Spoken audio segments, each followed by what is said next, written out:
Este é o ponto de ruptura, quando a generosidade é confundida com obrigação e o suor do seu trabalho se torna alvo da ganância alheia, algo dentro de nós se transforma. Nesta história, acompanhamos a jornada de uma mulher que foi o pilar silencioso de um lar, sustentando sonhos que não eram seus, até que o desrespeito de uma sogra controladora e a passividade de um marido a empurraram para o limite. É um relato sobre o despertar de uma força contida e a decisão definitiva de retomar as rédeas da própria vida, custe o que custar. Antes de começarmos essa história incrível, não se esqueça de curtir o vídeo, se inscrever no canal e contar pra gente nos comentários de onde você está ouvindo essa história. O som do despertador às 5h40 da manhã não era apenas um ruído, era um lembrete metálico e estridente de que o mundo não parava para eu descansar. Eu me espreguicei entre os lençóis de 800 fios que eu mesma havia escolhido e pago, sentindo a textura macia contra a pele, um dos poucos luxos que me permitia. Ao meu lado, Gustavo ainda mergulhava em um sono profundo e pesado, alheio às responsabilidades que já começavam a martelar na minha têmpora. O quarto, mergulhado na penumbra de uma manhã nublada em São Paulo, exalava aquele cheiro característico de chuva iminente, misturado ao odor suave do hidratante caro que eu passava todas as noites. Levantei-me em silêncio, sentindo o piso de madeira laminada frio sob meus pés. Enquanto caminhava em direção à cozinha, a casa parecia um museu do meu próprio esforço.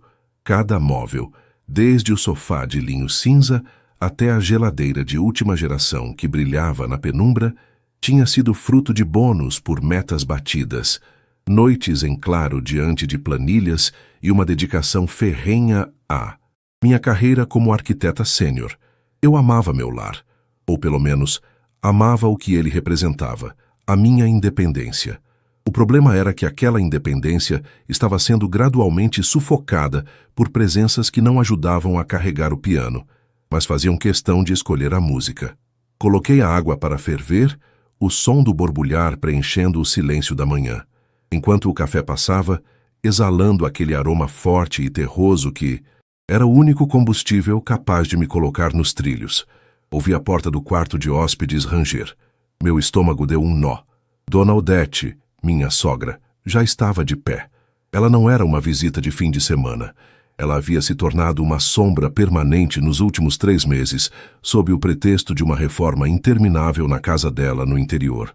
Bom dia, Beatriz. Já de pé? A voz dela, aguda e levemente anasalada, cortou o ar como uma faca cega. Bom dia, Dona Odete. O trabalho não espera, respondi, tentando manter o tom neutro enquanto despejava o café na minha caneca favorita. Ela se aproximou da bancada de granito, passando o dedo sobre a superfície como se procurasse uma partícula de poeira para validar sua existência ali. Ela vestia um roupão de seda que, ironicamente, eu havia lhe dado de presente no último Natal. Sabe, eu estava pensando, vi que chegou uma fatura de cartão de crédito ontem em cima do aparador. Vi sem querer, claro. O valor me deixou até zonza. Como é que uma mulher jovem gasta tanto assim? O Gustavo me disse que vocês estão querendo economizar para trocar de carro, mas desse jeito, senti o sangue subir para as maçãs do rosto. O vi sem querer era o eufemismo favorito dela para bisbilhotar minha vida financeira. Respirei fundo, sentindo o vapor quente do café no rosto. Dona Odete, aquela fatura é referente aos meus gastos pessoais e às contas da casa que eu assumo integralmente. O Gustavo contribui com o que pode, mas a maior parte das despesas, inclusive o conforto que a senhora desfruta aqui, sai do meu salário. Ela soltou um risinho seco. Aquele tipo de riso que carrega um veneno implícito. Ora, mas o dinheiro de um casal não deveria ser uma coisa só? Meu falecido marido, Deus o tenha, nunca deixou que eu me preocupasse com essas coisas, mas ele também nunca admitiria que eu gastasse mais do que ele ganhava. Fica parecendo que você quer ser o homem da casa, Beatriz. E o meu filho, coitado, fica ali, sendo eclipsado por essa sua mania de grandeza. Se você ganha tão bem, por que não passa uma parte para ele administrar? Ele tem mais cabeça para investimentos, sabe como é o juízo de homem. O silêncio que se seguiu foi denso. Eu conseguia ouvir o barulho do trânsito começando a aumentar lá fora, na Marginal Pinheiros, um rugido constante que parecia ecoar a turbulência dentro do meu peito.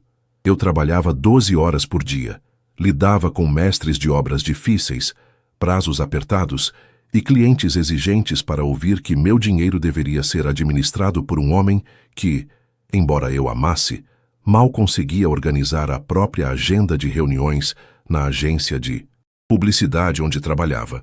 Nesse momento, Gustavo apareceu na cozinha, ainda com o cabelo bagunçado e os olhos inchados de sono. Ele percebeu a tensão no ar imediatamente. "Já estão batendo papo tão cedo?" ele perguntou, tentando forçar uma leveza que não existia, enquanto se servia de café. "Sua esposa estava me explicando como ela gasta o dinheiro dela, Gustavo. Eu só estava dando um conselho de mãe, mas parece que hoje em dia ninguém aceita mais experiência", disse Odete, fazendo aquele beicinho de vítima que ela dominava com maestria. Olhei para Gustavo, esperando que ele dissesse algo. Esperando que ele lembrasse a mãe que eu pagava o aluguel, o condomínio, o plano de saúde dela que ele havia incluído no nosso orçamento por um tempinho e todas as compras de mercado. Mas ele apenas deu um gole no café e deu de ombros. "Ah, mãe, a Bia é decidida com as coisas dela. Deixa isso pra lá." A passividade dele me atingiu como um soco. Não era a primeira vez, nem seria a última, que ele escolhia o caminho do menor esforço, deixando-me sozinha na arena contra a língua afiada de sua mãe. "Decidida é uma palavra generosa, filho. Eu diria prepotente. Outro dia vi que ela comprou aqueles sapatos caros, enquanto você continua com o mesmo celular de 2 anos atrás. Acho uma falta de companheirismo. Se ela ganha tanto, o mínimo seria equilibrar as coisas para o marido não passar figura de menos preterido." Minha mão tremeu levemente ao pousar a caneca na bancada. O barulho do porcelanato batendo na pedra soou como um tiro de largada. Eu não ia mais engolir aquilo. Não na minha cozinha, não antes do meu primeiro turno de trabalho. Virei-me para Gustavo, ignorando a presença de Odete por um segundo, fixando meus olhos nos dele. Ele desviou o olhar, fingindo estar interessado no rótulo do adoçante. "Gustavo, olha para mim", eu disse, com a voz baixa, mas carregada de uma autoridade que o fez erguer a cabeça. "Eu vou dizer isso uma única vez na frente da sua mãe, para que não restem dúvidas. O meu salário é fruto do meu intelecto, do meu cansaço e das minhas horas de vida que eu nunca vou recuperar. Ele não é uma propriedade comunitária para ser distribuída conforme os caprichos de quem não faz ideia do que é um cronograma de obra." Odete abriu a boca para protestar, mas eu levantei a mão, silenciando-a. "E você, Gustavo, escute bem. Mais uma palavra da sua mãe sobre o meu salário, sobre como eu gasto meu dinheiro, ou sobre quem manda nesta casa, e acabam as conversas educadas. Eu mesma explicarei a ela, com todos os extratos bancários na mesa, qual é o lugar dela e por quê. O meu dinheiro não é e nunca será propriedade dela ou um fundo de assistência para a passividade alheia. Entendeu?" O rosto de Odete ficou pálido, uma mistura de choque e ultraje. Gustavo estava estático, a caneca de café parada a meio caminho da boca. O ar na cozinha parecia ter acabado. Eu não estava apenas defendendo minha conta bancária. Eu estava tentando salvar o que restava do meu respeito próprio em um casamento que estava se tornando um fardo financeiro e emocional. "Beatriz, não precisa falar assim com ela", Gustavo começou, com a voz trêmula. "Precisa sim, Gustavo. Porque você não fala, e se você não impõe limites, eu imponho. Agora, se me dão licença, eu tenho uma empresa para sustentar." Peguei minha bolsa e minha pasta, sentindo a adrenalina percorrer minhas veias. Saí do apartamento sem olhar para trás, mas enquanto esperava o elevador, meu coração martelava contra as costelas. Eu sabia que aquela manhã tinha sido o início de uma guerra fria, e que as paredes daquele apartamento, que eu tanto lutei para conquistar, talvez não fossem mais suficientes para nos abrigar a todos. O conflito estava armado, e a vingança, embora eu ainda não soubesse, começaria com o fechamento sistemático de cada torneira que alimentava a ingratidão deles. O trajeto até o escritório, que normalmente durava 40 minutos, pareceu uma eternidade sob o céu cinzento de São Paulo. O para-brisa do carro lutava contra uma garoa fina e persistente, aquela terra da garoa, que agora parecia apenas um reflexo da minha alma nublada. Liguei o rádio para abafar o barulho dos meus próprios pensamentos, mas as notícias sobre a economia e a inflação só me faziam pensar no quanto eu estava trabalhando para sustentar 3 adultos e uma casa que parecia cada vez menos um refúgio. O cheiro de couro novo do carro, um SUV que eu havia comprado no ano passado, costumava me dar orgulho. Hoje, ele apenas me lembrava do quanto eu tinha que ralar para manter aquele padrão, enquanto Gustavo se acomodava no banco do passageiro da vida. Ao chegar no escritório de arquitetura na Vila Olímpia, o ambiente era o oposto do caos silencioso do meu apartamento. O som de teclados clicando, que o aroma de café expresso de alta qualidade e o zumbido suave do ar-condicionado central me trouxeram um alívio momentâneo. Ali, eu era a arquiteta Beatriz Lemos, a mulher que transformava terrenos vazios em sonhos de concreto e vidro. Ali, as pessoas me ouviam. Ali, meu valor era medido em competência, não enquanto eu podia dividir com quem não produzia. Sentei-me à minha mesa, uma peça de design minimalista que eu mesma projetei, e abri meu laptop. Meus olhos ardiam um pouco. Eu mal tinha dormido pensando na discussão da manhã. Abri o sistema de monitoramento financeiro da minha conta pessoal, algo que eu costumava fazer apenas uma vez por semana, mas hoje uma intuição incômoda me cutucava as costelas. Comecei a rolar os extratos. Condomínio, pago. IPTU, pago. Escola de inglês do meu afilhado, pago. E então, comecei a notar os pequenos vazamentos. Uma compra em uma loja de materiais de construção no interior, no valor de R$700. Outra de 1.200 em uma boutique de decoração. E mais uma, em um restaurante de carnes nobres em Moema, numa quarta-feira em que eu cheguei tarde e comi um sanduíche frio. Senti um frio subir pela espinha. Eu tinha dado a Gustavo um cartão adicional para emergências domésticas e gastos compartilhados. O acordo era claro. Ele usaria para o que fosse da casa e, se precisasse de algo pessoal de maior valor, conversaria comigo.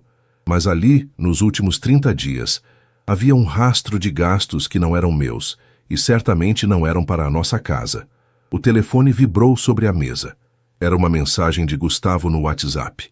Bia, minha mãe ficou muito chateada com o jeito que você falou. Ela passou a manhã chorando. Acho que você passou do ponto. Ela é uma senhora. Merece respeito, independentemente de quem paga as contas. Vamos conversar com calma à noite? Respirei fundo, sentindo a raiva borbulhar como lava. Passou do ponto, a expressão clássica de quem quer invalidar a reação de uma mulher ao desrespeito sofrido. Digitei a resposta com os dedos firmes.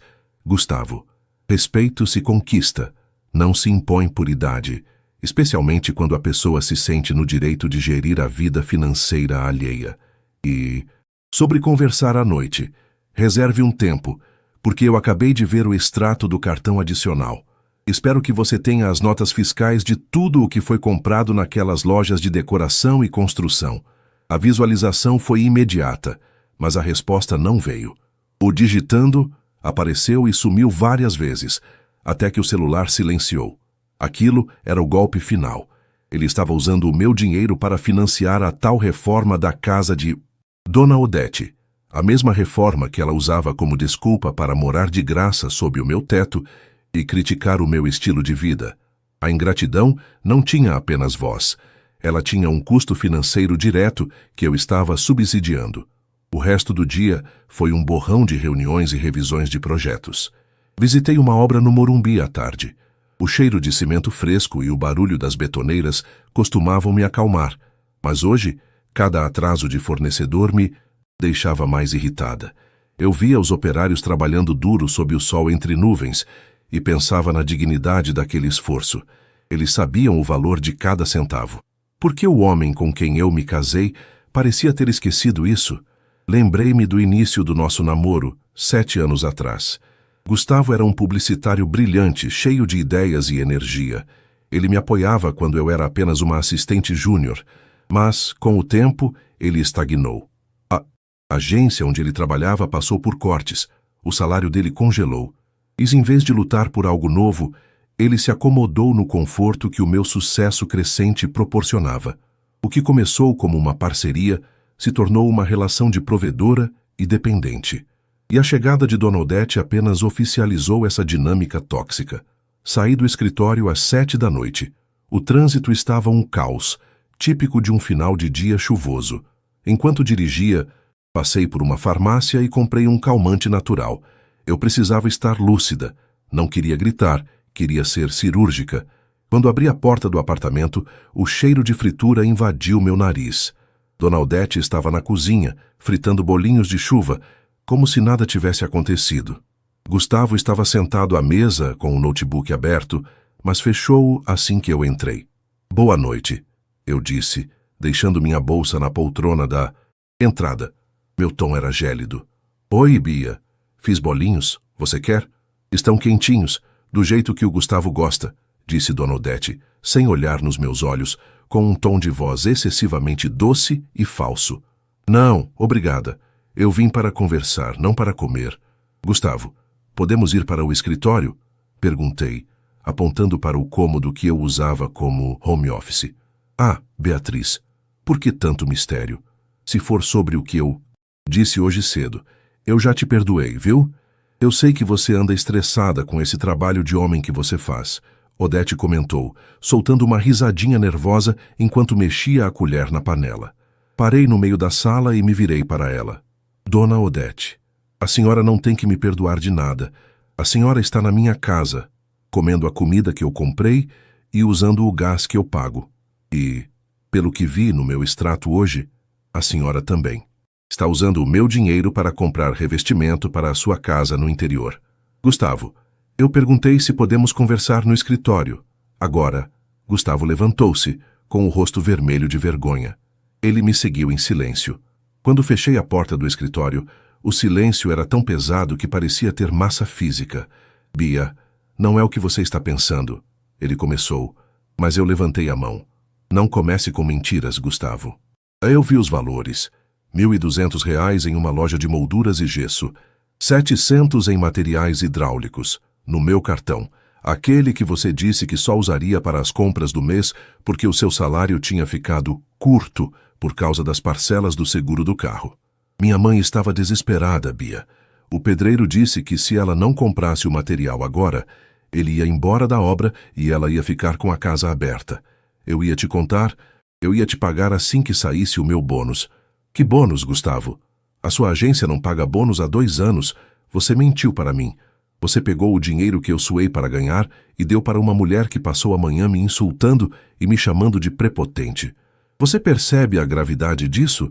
Você está financiando o desrespeito contra a sua própria esposa com o dinheiro dela.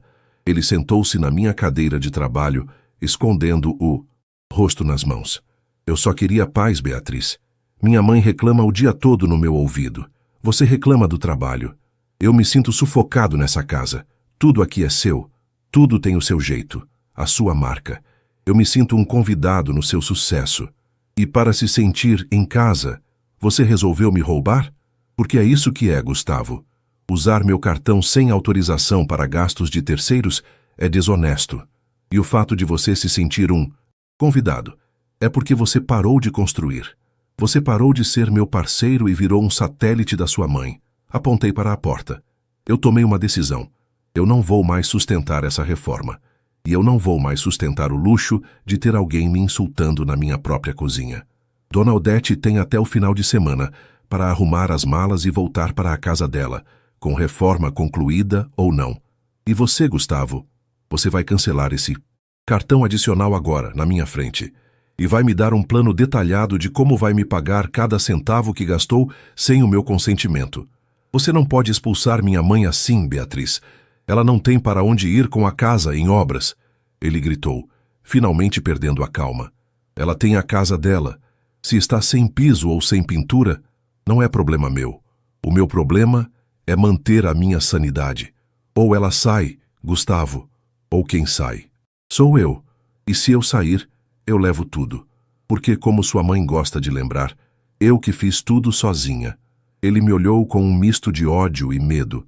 Eu nunca tinha falado com ele daquela forma, mas a mulher condescendente e compreensiva tinha morrido naquela manhã.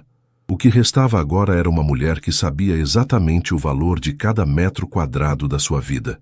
O silêncio que se instalou no apartamento após a minha conversa com Gustavo no escritório não era de paz, mas de uma tensão elétrica que parecia fazer o ar vibrar. Era aquele tipo de silêncio que precede as grandes tempestades, onde cada passo no corredor soava como uma provocação e cada porta fechada era um manifesto de guerra. Naquela noite, eu não consegui dormir. O lado da cama onde Gustavo se deitou parecia estar a quilômetros de distância, embora eu pudesse sentir o calor do seu corpo e ouvir sua respiração, pesada, forçada, de quem também estava desperto, remoendo a humilhação de ter sido confrontado com a própria desonestidade. O cheiro do amaciante caro nos lençóis, que costumava me trazer uma sensação de ordem e conforto, agora parecia sufocante. Eu olhava para o teto, onde a luz fraca dos postes da rua se filtrava pelas persianas, criando sombras que pareciam se mover. Eu me perguntava em que momento eu tinha deixado de ser a esposa de Gustavo para me tornar o caixa eletrônico dele e o alvo preferencial de sua mãe. A verdade era amarga. Eu tinha permitido, por amor, por cansaço ou por uma ideia equivocada de que família é assim mesmo, eu fui cedendo terreno até que não sobrasse espaço para mim na minha própria vida. Na manhã seguinte, a atmosfera estava ainda pior. Evitei a cozinha o máximo que pude, saindo apenas quando ouvi o barulho do chuveiro, indicando que Dona Odete estava no banho. Mas ela foi mais rápida. Quando cheguei à área de serviço para pegar meu blazer que estava secando, ela estava lá, sentada à mesa da cozinha com uma xícara de chá nas mãos, com os olhos vermelhos e inchados de um choro que eu sabia ser milimetricamente calculado. Não precisa fugir de mim, Beatriz, ela disse, com a voz embargada, aquela voz de velhinha sofrida que ela usava para manipular o filho.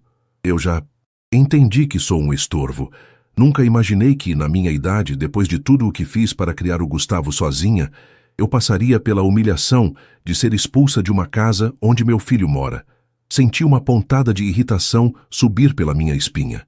Peguei meu blazer e o vesti, ajustando as ombreiras com firmeza. Olhei para ela, que agora segurava um lenço de papel, esperando uma reação minha, um pedido de desculpas, uma fraqueza. Dona Odete, a senhora não está sendo expulsa por ser mãe do Gustavo. A senhora está sendo convidada a sair porque não sabe respeitar a dona da casa e porque aceitou que seu filho usasse o meu dinheiro de forma escusa para a sua reforma. Se a senhora tem tanta dignidade quanto diz, deveria ser a primeira a se sentir incomodada com essa situação. Meu filho não roubou você, ela disparou, perdendo a pose de vítima por um segundo e revelando um olhar afiado. Tudo o que é dele é meu, e se você se casou com ele, aceitou dividir a vida. Mas você é fria, Beatriz. Você só pensa em números, em projetos, em status. O dinheiro subiu à sua cabeça de um jeito que você esqueceu o que é caridade, o que é família. O Gustavo é um santo por aguentar essa sua arrogância. Um santo que gasta R$ 1.200 em gesso com o cartão da esposa sem avisar? Retruquei, aproximando-me da mesa. Se isso é ser santo, eu prefiro ser o demônio que paga as contas. A senhora tem até domingo, e eu sugiro que use esse tempo para organizar o transporte das suas coisas, porque na segunda-feira eu vou trocar as fechaduras deste apartamento. Não por maldade, mas por segurança. A segurança de que ninguém mais vai bisbilhotar minhas faturas ou usar meu suor para financiar caprichos. Saí de casa sem tomar café, o estômago doendo de fome e de nervoso. No carro, liguei para minha mãe. Ela mora em Curitiba e sempre foi meu porto seguro. Uma mulher que enviou cedo e que me ensinou que o trabalho é a única coisa que ninguém pode tirar de você. Oi, minha filha. Você está com uma voz estranha. Aconteceu algo? A voz dela era um bálsamo. Mãe, as coisas chegaram no limite aqui. A Odete está passando de todos os pontos e o Gustavo, ele está do lado dela. Ele usou meu dinheiro escondido, mãe. Eu me sinto uma idiota. Calma, Bia. Você não é idiota. Você é generosa. E pessoas generosas às vezes demoram a ver a maldade nos outros porque não têm essa maldade dentro de si. Mas escute, se o respeito acabou, o amor não sustenta o resto. Não deixe que eles destruam o que você construiu. Se precisar, venha para cá uns dias, ou mande eles embora de vez. Você é a dona da sua história. Aquelas palavras me deram o fôlego que eu precisava. Passei o dia no escritório focada em um novo projeto de um condomínio de luxo no interior. Era um trabalho complexo, que exigia toda a minha atenção. Mergulhar em plantas baixas, cálculos estruturais e especificações de materiais era a minha terapia. No papel, tudo tinha uma lógica, um lugar certo, uma função. Porque a vida real não podia ser tão equilibrada quanto um projeto arquitetônico bem executado? Ao meio-dia, Gustavo me ligou. Eu não atendi. Ele mandou mensagens. Bia, por favor, vamos almoçar? Eu quero me desculpar. Eu agi mal, eu sei. Fiquei pressionado entre vocês duas e acabei fazendo bobagem. Eu amo você, não quero que a gente termine assim por causa de dinheiro. Sorri com amargura ao ler por causa de dinheiro. Para ele, era apenas papel. Para mim, era tempo de vida. Respondi secamente que estava em reunião e que conversaríamos em casa. Quando cheguei, por volta das 8 da noite, o apartamento cheirava a comida caseira novamente. Mas desta vez, o cenário era diferente. Dona Odete estava na sala, cercada por algumas malas abertas. Ela estava dobrando roupas com uma lentidão teatral, suspirando alto a cada peça que colocava na mala. Gustavo estava sentado ao lado dela, com uma expressão de derrota. Total. Cheguei, anunciei, deixando as chaves sobre o aparador. Bia, minha mãe já começou a arrumar as coisas dela, Gustavo disse, levantando-se e vindo em minha direção. Mas ela não tem como ir para o interior agora. O carro dela está na oficina e a casa lá ainda está sem água quente. Eu pensei, será que ela não pode ficar só mais uma semana? Eu prometo que ela não vai mais falar nada sobre as contas. Olhei para Dona Odete. Ela não me olhou de volta. Continuou dobrando uma blusa de lã com as mãos trêmulas. Era uma performance digna de um Oscar. Gustavo, as regras não mudaram. O prazo é domingo. Se a casa não tem água quente, ela pode ir para um hotel. Com o dinheiro que vocês economizaram no gesso, dá para pagar algumas diárias em um bom lugar em Moema. Você é desalmada, Beatriz. Odete gritou, jogando a blusa no chão. Uma mulher sem coração.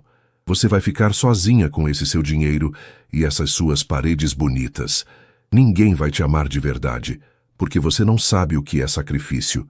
Sacrifício eu faço todos os dias quando acordo às 5 da manhã para manter esse luxo todo, Dona Odete.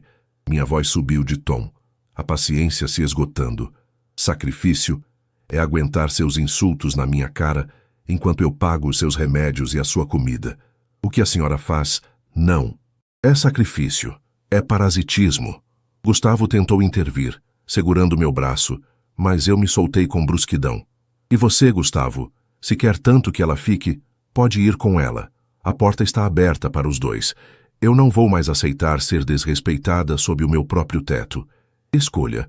Ou você me ajuda a fechar essas malas e levar sua mãe para onde ela quiser no domingo, ou você faz as suas malas também. O silêncio que se seguiu foi quebrado apenas pelo soluço alto e dramático de Dona Odete. Gustavo olhou para mim, depois para a mãe, e viu o momento exato em que a covardia venceu a razão nos olhos dele. Ele não disse nada. Apenas sentou-se novamente ao lado dela e começou a confortá-la, como se eu fosse a vilã de um filme de terror. Naquele instante, eu entendi. A vingança que eu estava planejando não seria apenas tirar a mãe dele de casa. Seria tirar de ambos o acesso à vida que eu proporcionava. Eles achavam que o meu dinheiro era um recurso natural inesgotável, como o ar. Pois bem, eu ia mostrar a eles como era viver no vácuo. Fui para o quarto, fechei a porta e comecei a fazer algo que deveria ter feito há muito tempo. Abri o aplicativo do banco e comecei a transferir todos os meus investimentos para uma conta que Gustavo não tinha acesso, nem como dependente, nem como beneficiário. Cancelei todos os cartões adicionais e mudei a senha do Wi-Fi. Se eles queriam viver como uma família unida contra mim, que o fizessem com os próprios recursos. A guerra estava apenas começando, e eu estava pronta para ser a general da minha própria libertação. A sexta-feira amanheceu com um silêncio sepulcral que chegava a zumbir nos meus ouvidos. No meu quarto, o ar-condicionado mantinha uma temperatura constante de 22 graus. Mas o clima entre os lençóis era glacial. Gustavo havia passado a noite no sofá, ou talvez no quarto de hóspedes com a mãe. Eu não saí para conferir. Acordei antes do sol, mas não para trabalhar imediatamente. Fiquei sentada na cama, observando o reflexo da cidade que começava a piscar lá fora. Eu sentia uma estranha mistura de náusea e alívio. Era como se eu estivesse amputando um membro gangrenado. Doía absurdamente, mas eu sabia que era a única forma de sobreviver. A primeira baixa da minha guerra financeira aconteceu às 7 da manhã. Ouvi o barulho abafado de Gustavo tentando se conectar à TV da sala. Em seguida, o som de passos rápidos e o clique irritado do controle remoto. Ele tentou o celular. Silêncio. Eu havia mudado a senha do Wi-Fi para algo que só eu sabia, uma combinação de números que remetia à data em que abri meu próprio escritório. Pode parecer infantil, mas em um mundo digital, tirar a conexão é como cortar o oxigênio de quem vive de aparências. Fui para a cozinha preparar meu café. O cheiro do grão moído na hora, um blend especial que eu comprava em uma torrefação artesanal em Pinheiros, preencheu o ambiente. Dona Odete já estava lá, sentada à mesa com um semblante de mártir, olhando para uma torrada seca. O Wi-Fi parou de funcionar. Gustavo disse, entrando na cozinha com o rosto vincado de sono e irritação. Eu tenho uma reunião por vídeo daqui a pouco, Bia. Que palhaçada é essa? Não é palhaçada, Gustavo. É gestão de recursos. Respondi calmamente, soprando a fumaça da minha caneca. O plano de internet está no meu nome e é pago com o meu dinheiro. Como vocês decidiram que eu sou prepotente e arrogante se por causa do meu salário, achei que seria mais coerente se vocês não usufruíssem dos frutos dessa arrogância. Quer internet? O 4G do seu celular deve funcionar. Ou você pode contratar um plano próprio. Você está sendo ridícula. Ele explodiu, batendo a mão na bancada. Eu trabalho com publicidade. Eu preciso de conexão. Como você quer que eu ganhe dinheiro para te pagar o que eu devo, se você me sabota?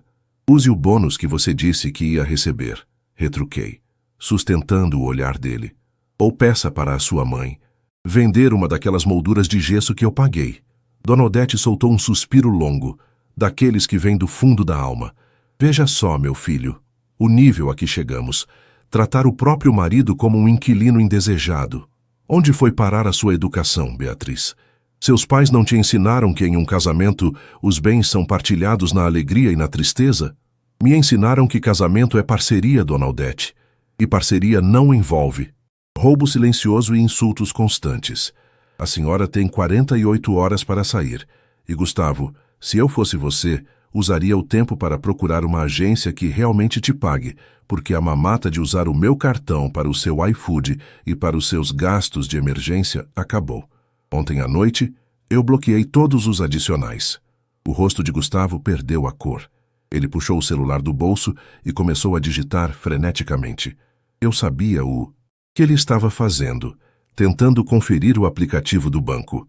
O silêncio que se seguiu foi a confirmação de que ele encontrou apenas portas fechadas.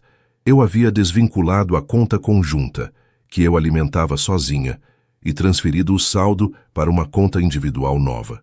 Passei o dia no escritório, em um estado de flow produtivo que eu não sentia há meses. Sem as mensagens passivo-agressivas de Odete, reclamando da empregada, ou os pedidos de Pix-As de Gustavo para coisas banais, minha mente estava limpa. No almoço, sentei-me em um restaurante japonês discreto perto da Faria Lima. Enquanto saboreava o sashimi fresco, observei as pessoas ao redor. Casais rindo, executivos discutindo contratos. Eu me perguntei quantos daqueles relacionamentos eram baseados em uma dependência financeira disfarçada de amor. A vingança, percebi, não era sobre fazer eles sofrerem fisicamente. Era sobre deixá-los enfrentar a realidade da vida que eles não podiam bancar. No final da tarde, recebi uma notificação do sistema de segurança do meu apartamento. O sensor da porta de entrada havia sido acionado várias vezes. Liguei para a portaria. Seu José, tudo bem? É a Beatriz do 142. Aconteceu algo? Ah, dona Beatriz, boa tarde. O seu Gustavo tentou liberar a entrada de um pessoal de uma transportadora. Mas como? A senhora deixou o aviso de que qualquer retirada de móveis precisava da sua autorização por escrito. Eu tive que barrar. Ele ficou uma fera, viu? A dona Odete até chorou aqui no saguão. Você fez certo, seu José. Mantenha o protocolo. Nada sai daquele apartamento sem que eu esteja presente. Obrigada. Eles estavam tentando tirar os móveis que eu comprei. Provavelmente para mobiliar a casa de Odete no interior ou para vender e conseguir. Dinheiro rápido. A audácia deles não tinha limites. A ingratidão tinha evoluído para uma tentativa de saque. Cheguei em casa às 9 da noite, preparada para o confronto final do dia. O apartamento estava escuro, exceto pela luz da cozinha. Encontrei Gustavo sentado no chão da sala, cercado por caixas de papelão vazias. Ele parecia menor, menos imponente. Você ligou para a portaria, ele disse com a voz rouca. Você me humilhou na frente do seu José. Eu protegi o meu patrimônio, Gustavo. Você tentou levar o buffet da sala e a poltrona de leitura, peças que eu paguei, peças que não pertencem à sua mãe. Ela precisa de móveis, Beatriz. A casa dela está vazia. Você tem tanto, o que custava deixar ela levar algumas coisas que você nem usa mais? Custa o respeito pelo meu trabalho. Se ela quer móveis, que compre, ou que você compre para ela. Mas não com o meu dinheiro, nem com os meus pertences. Amanhã é sábado. Eu vou estar em casa o dia todo.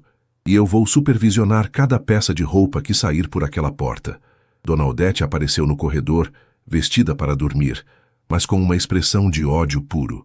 Você vai queimar no inferno, Beatriz. A sua soberba vai ser a sua queda. Você acha que é poderosa porque tem uma conta bancária gorda, mas você é pobre de espírito.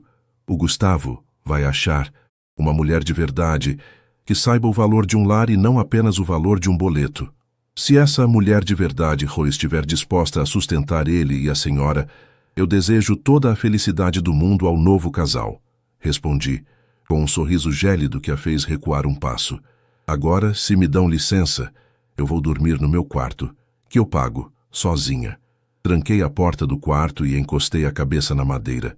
Meu coração estava disparado.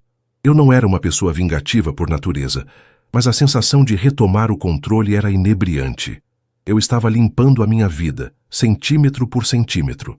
O cheiro de lavanda do meu difusor de ambientes parecia mais forte naquela noite, como se estivesse purificando o ar carregado de ressentimento. Amanhã seria o último dia deles ali. Eu sentia que uma era estava terminando, e embora o futuro parecesse solitário, ele finalmente cheirava a liberdade. Mas eu ainda não tinha terminado. Havia um último detalhe, uma última lição sobre o custo da ingratidão que eu reservaria para a manhã de domingo. O sábado amanheceu com um sol pálido, filtrado por uma névoa que cobria os prédios de São Paulo. Era um dia que deveria ser de descanso, de ir à feira comer um pastel com caldo de cana ou de caminhar pelo Ibirapuera. Mas o clima dentro do meu apartamento era de um inventário de guerra. Acordei com o som estridente e rítmico da fita adesiva sendo puxada com força. Aquele ruído plástico, agudo, parecia arranhar o meu cérebro. Zzzt, zzzt. Era o som da saída deles, e cada centímetro de fita colada em uma caixa de papelão era um pequeno triunfo para a minha paz, embora meu peito ainda carregasse um peso que eu não conseguia nomear. Vesti um roupão de algodão egípcio, sentindo a maciez do tecido, que era, mais uma vez, um lembrete do meu esforço. Ao abrir a porta do quarto, o corredor estava obstruído por 2 caixas grandes de supermercado. O cheiro de papelão velho e poeira começou a se misturar com o perfume de baunilha que eu costumava borrifar na casa. A sala, antes um santuário de design e ordem, parecia um campo de batalha. Dona Odete estava agachada perto do buffet de madeira de demolição, embrulhando pratos em folhas de jornal. Suas mãos, com as unhas pintadas de um vermelho que já descascava, moviam-se com uma agitação nervosa. Gustavo estava de pé, encostado na janela, olhando para o trânsito lá embaixo com os braços cruzados. O silêncio deles era carregado de uma hostilidade que se podia quase tocar. "Bom dia", eu disse com a voz firme, embora o cansaço latejasse atrás dos meus olhos. Ninguém respondeu. Dona Odete apenas aumentou a intensidade com que amassava o jornal, fazendo um barulho seco e irritante. Gustavo nem sequer virou a cabeça. Fui até a cozinha e comecei a preparar meu café. Enquanto esperava a água aquecer, percebi que o armário de mantimentos estava estranhamente vazio. Eles não estavam apenas levando as roupas. Estavam fazendo um limpa na despensa.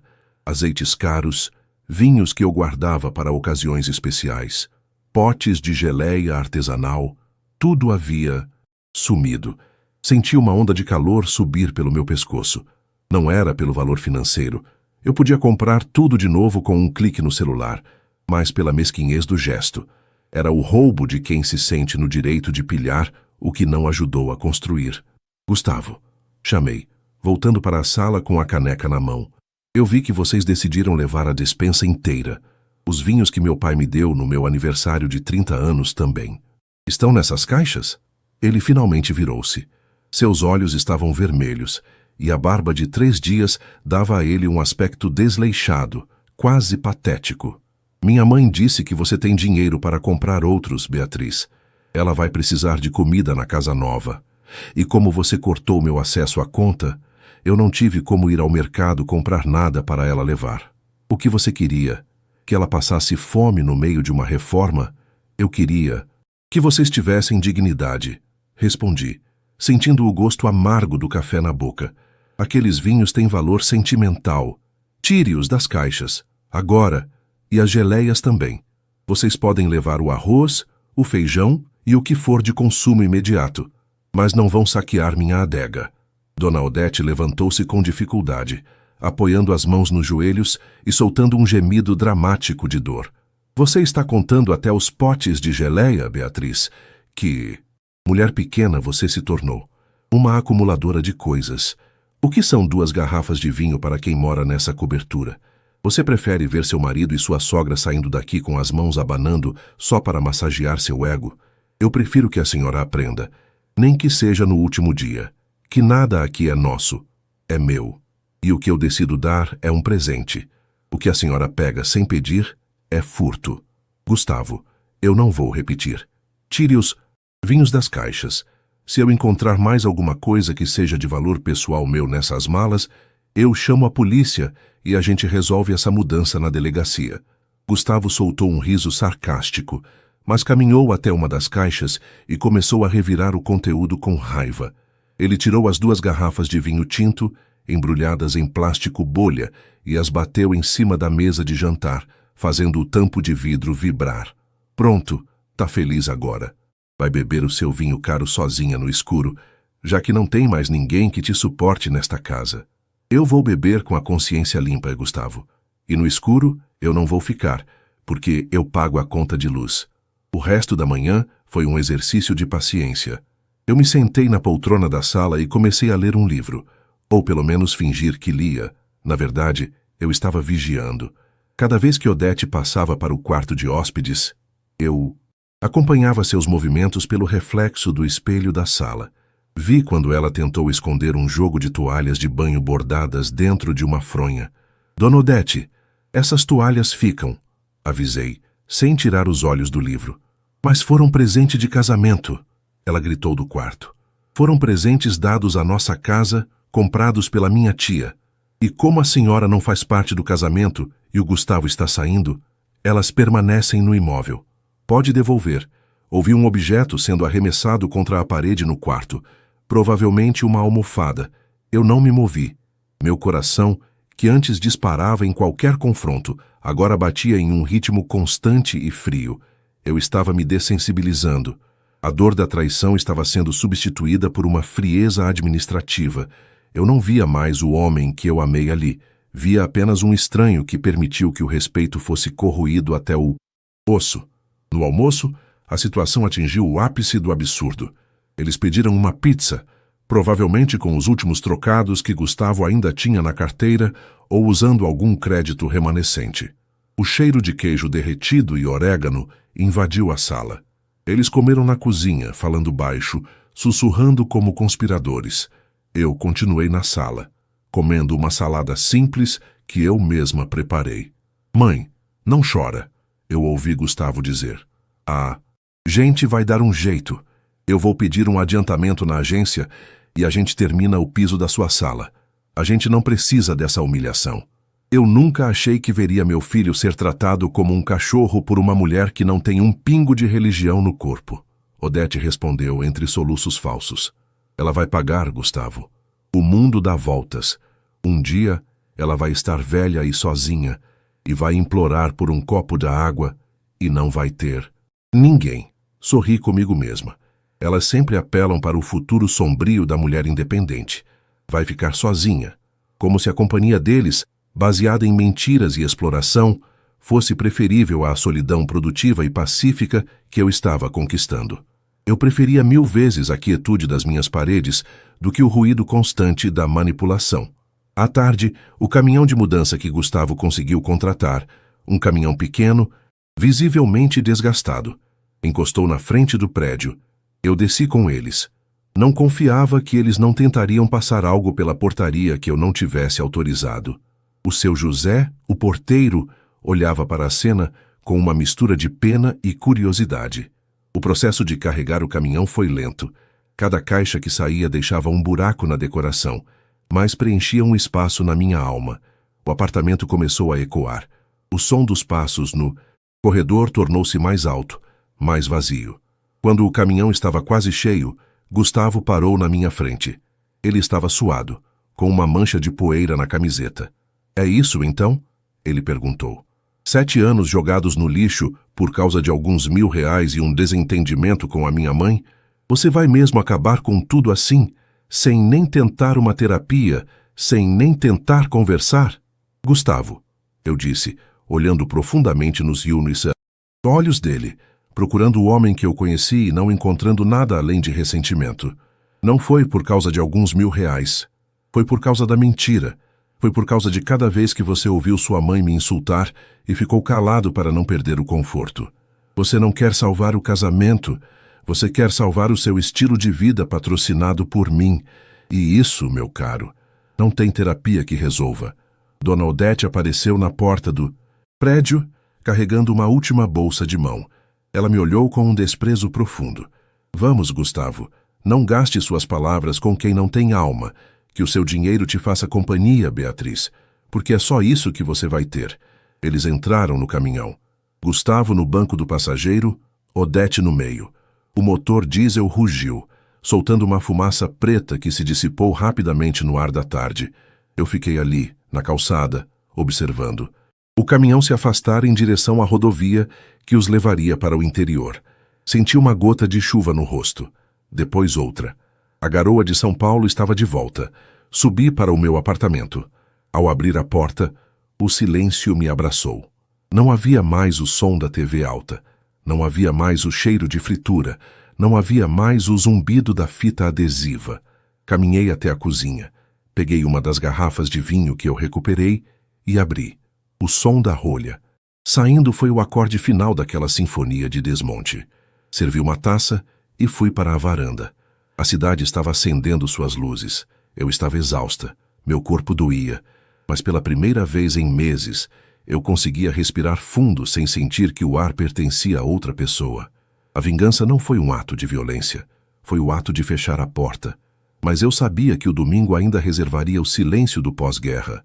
E eu precisava decidir o que fazer com os restos do que ficou para trás. O domingo amanheceu com um silêncio que não era apenas a ausência de ruído, mas uma presença física, densa e fria, que parecia ter preenchido cada fresta deixada pelos móveis que não estavam mais lá. Acordei e, por um breve segundo, esqueci que o lado esquerdo da cama estava vazio. Estendi a mão, procurando o calor de outro corpo, mas encontrei apenas o lençol esticado e gelado. O sol de domingo, aquele sol preguiçoso que costuma convidar para um café prolongado, entrava pelas frestas da persiana, revelando uma camada de poeira que eu não tinha notado antes. A poeira da mudança. A poeira de uma vida que foi desmontada à força. Levantei-me e caminhei descalça pelo corredor. O som dos meus próprios passos ecoava nas paredes nuas, um tec-tec, rítmico, que acentuava a vacuidade do lugar. O quarto de hóspedes, onde Dona Odete reinou por meses, estava com a porta escancarada. O cheiro de lavanda artificial e remédios antigos ainda pairava no ar, um fantasma olfativo da sua presença opressora. A cama de solteiro estava desfeita, e no chão, restos de papel de bala e um cabide de plástico quebrado eram os únicos vestígios de que alguém morou ali. Senti uma vontade súbita de abrir todas as janelas. Queria que o vento de São Paulo, mesmo carregado de poluição, me levasse embora aquele ranço de amargura. Enquanto abria a varanda, meu celular vibrou sobre a bancada da cozinha. Coração acelerado, olhei para a tela. Era uma mensagem de Gustavo. Beatriz, chegamos. Minha mãe está exausta e chorando sem parar. A casa está um caos, cheia de poeira e sem o piso da cozinha, como você bem sabe. Parabéns. Você conseguiu o que queria. Nos humilhar até o último segundo. Só quero que saiba que eu fiz tudo sozinho aqui para descarregar o caminhão, porque ela mal consegue ficar em pé de tanta tristeza. Ingratos, é isso que somos para você, não é? Pois bem, nós fomos embora. Mãe pediu para avisar. Me ligue quando você estiver mais calma e pronta para pedir perdão por essa crueldade. Por enquanto, não nos procure. Reli a mensagem 3 vezes. Ingratos. A palavra saltava da tela como um insulto irônico. Nós fomos embora. Como se a partida tivesse sido uma decisão heróica de quem não suportava mais o de abuso, e não uma expulsão merecida por desonestidade. A inversão de valores de Gustavo era quase fascinante em sua patologia. Ele realmente acreditava que eu era a vilã por não querer sustentar o desrespeito. Bloqueei a tela com um clique seco. Não haveria ligação. Não haveria pedido de perdão. Decidi fazer um inventário detalhado. Precisava saber o tamanho real do estrago antes de seguir em frente. Fui até o meu escritório doméstico. Para minha surpresa, a porta que eu mantinha trancada estava encostada. Senti um frio na espinha. Entrei e vi que meus arquivos haviam sido mexidos. Pastas de projetos antigos estavam espalhadas pelo chão. Mas o que me fez perder o fôlego foi olhar para a prateleira superior. Uma pequena caixa de madeira laqueada, que pertencia à minha avó, havia sumido. Dentro dela, não havia joias de diamante ou barras de ouro, mas algo muito mais valioso para mim. O relógio de bolso do meu avô e um par de brincos de pérola que usei na minha formatura. Eram as únicas coisas que eu não tinha comprado com o meu salário. Eram heranças, pedaços da minha história que não tinham preço. A fúria, que eu achava ter domado na noite anterior, voltou com uma intensidade avassaladora. Aquilo não era apenas mesquinhez, era um roubo sentimental. Dona Odete deve ter pego a chave reserva que Gustavo mantinha em algum lugar e aproveitado os momentos em que eu estava no banho ou no trabalho para pilhar o que pudesse. Peguei o telefone para ligar para Gustavo, mas parei com o dedo sobre o número. Não, ligar para ele era dar a eles o que queriam. Drama, atenção, a chance de negarem e se fazerem de vítimas novamente. Eu não vi nada, ele diria. Ou minha mãe nunca faria isso. Ele juraria. Eu conhecia o roteiro. Em vez disso, liguei para um chaveiro de confiança que atendia emergências aos domingos. Seu Marcos? É a Beatriz Lemos. Preciso trocar as fechaduras do meu apartamento. Todas elas. E preciso que seja agora. Pago taxa de urgência. Enquanto esperava o chaveiro, comecei a faxina. Não chamei a diarista. Eu mesma queria esfregar aquele chão. Usei os produtos mais fortes que encontrei, sentindo o cheiro de cloro invadir meus pulmões, purificando as superfícies. Cada mancha que eu removia, cada canto que eu espanava, parecia tirar um pouco do peso que Odete e Gustavo haviam deixado. Eu limpava o rastro da ingratidão com água e sabão. O chaveiro chegou às 11 da manhã. O som das ferramentas trabalhando no metal da porta era música para os meus ouvidos. Clac, clac. Novas travas, novas chaves. Quando ele me entregou o molho de chaves prateadas e brilhantes, senti uma segurança física que há muito não experimentava. Agora, ninguém mais entrava sem o meu convite. Eu era, enfim, a única guardiã do meu templo. À tarde, sentei-me à mesa com meu laptop e abri o portal do Banco Central. Eu precisava verificar se Gustavo tinha aberto alguma conta em meu nome ou se havia algum empréstimo que eu desconhecia. Descobri que ele tinha tentado, 3 dias atrás, um financiamento para a reforma residencial usando o nosso endereço, mas o crédito foi negado porque ele não tinha comprovação de renda suficiente. Sorri amargamente. Ele estava tentando se afundar em dívidas em meu nome até o último minuto. A cada descoberta, a imagem do homem que eu amei se desintegrava um pouco mais. O Gustavo que me fazia rir nas noites de sexta-feira, o Gustavo que me trazia flores quando eu entregava um projeto difícil. Esse homem nunca existiu. Ele era uma projeção da minha carência, uma casca que ele usou enquanto o conforto lhe convinha. A verdadeira face de Gustavo era a passividade agressiva e o oportunismo barato. Preparei um almoço tardio, um risoto simples, com os poucos ingredientes que sobraram na despensa saqueada. Comi na varanda, observando o céu de São Paulo mudar de azul para um laranja melancólico. O silêncio da casa não me incomodava mais. Pelo contrário, era um silêncio produtivo. Eu comecei a planejar a nova decoração. Onde ficava o buffet que eles tentaram levar, eu colocaria uma estante de livros do chão ao teto. No quarto de hóspedes, eu faria um estúdio de pintura, um hobby que eu abandonei porque Odete dizia que sujava a casa. O sentimento de eu que fiz tudo sozinha não era mais um lamento, mas uma medalha. Se eu fiz tudo sozinha até agora, sob o peso de 2 parasitas, imagine o que eu seria capaz de fazer livre deles. No final do dia, recebi um e-mail do meu advogado. Eu já havia entrado em contato com ele por mensagem privada. Beatriz, já preparei a minuta do divórcio litigioso. Como o regime de bens de vocês é o de comunhão parcial, teremos que discutir a partilha de alguns ativos, mas as provas que você coletou sobre o uso indevido do seu cartão para a casa da sua sogra e a tentativa de financiamento sem outorga conjugal serão fundamentais para protegermos o seu patrimônio. Fique tranquila. Dormi essa noite sem calmantes. Sonhei com espaços abertos, com casas de vidro onde a luz entrava por todos os lados. Acordei na segunda-feira com uma energia que não sentia há anos. Eu tinha uma empresa para tocar, um divórcio para finalizar e uma vida inteira para reconstruir. Mas eu sabia que a história não terminaria assim. Pessoas como Odete e Gustavo não aceitam a derrota no silêncio. Eles voltariam, de uma forma ou de outra, para tentar cobrar uma conta que não existia. E eu estaria pronta, não com gritos, mas com a barreira intransponível da minha indiferença e da minha lei. 5 meses haviam se passado desde que o barulho do caminhão de mudança ecoou pela última vez na rua do meu prédio. 5 meses desde que o ar do meu apartamento deixou de ser pesado e denso como fumaça, para se tornar leve e perfumado com o aroma de chá branco e bergamota que eu agora espalhava por todos os cômodos. A casa não era mais apenas um imóvel, era um manifesto. Onde antes havia o vazio deixado pelo desmonte, agora surgiam estantes repletas de livros de arte, vasos de cerâmica que eu mesma escolhi em uma viagem rápida à Cunha, e uma iluminação indireta que transformava cada noite em um abraço acolhedor.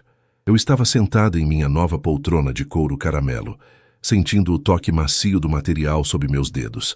O silêncio daquela noite de terça-feira em São Paulo era entrecortado apenas pelo som distante das sirenes na avenida e pelo borbulhar suave de uma taça de espumante que eu me permitia para comemorar uma vitória importante. Meu escritório de arquitetura acabara de ganhar um prêmio nacional por um projeto de sustentabilidade urbana. Eu não era mais apenas a mulher que pagava as contas. Eu era a mulher que ditava as tendências. O divórcio estava em sua fase final. No início, Gustavo tentou dificultar tudo. Ele queria metade do valor do apartamento, alegando que ajudou na manutenção emocional da casa. Meu advogado, Dr. Ricardo, um homem de cabelos grisalhos e paciência de monge, apenas sorria enquanto apresentava a montanha de extratos bancários que provavam que cada tijolo, cada reforma e até o plano de saúde da dona Odete haviam saído exclusivamente da minha conta.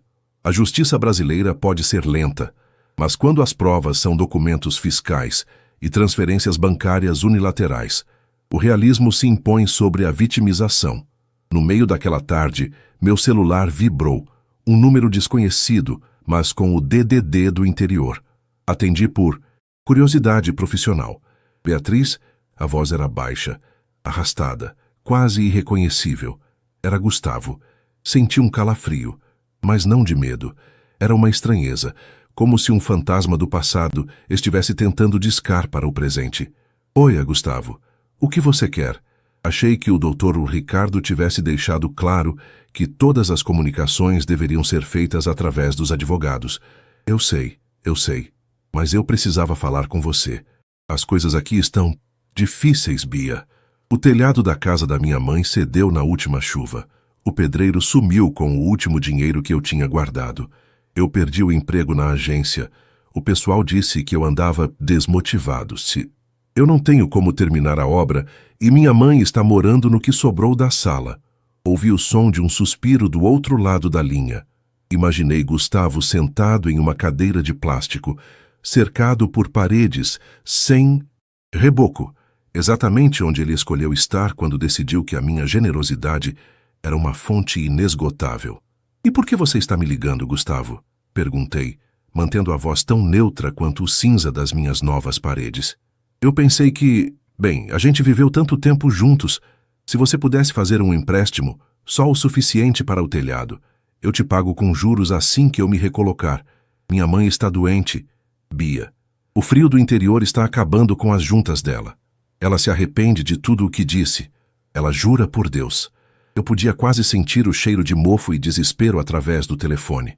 Mas eu também me lembrava do cheiro do jornal amassado enquanto ela roubava minhas geleias e do som da voz dela me chamando de desalmada enquanto usava o meu cartão.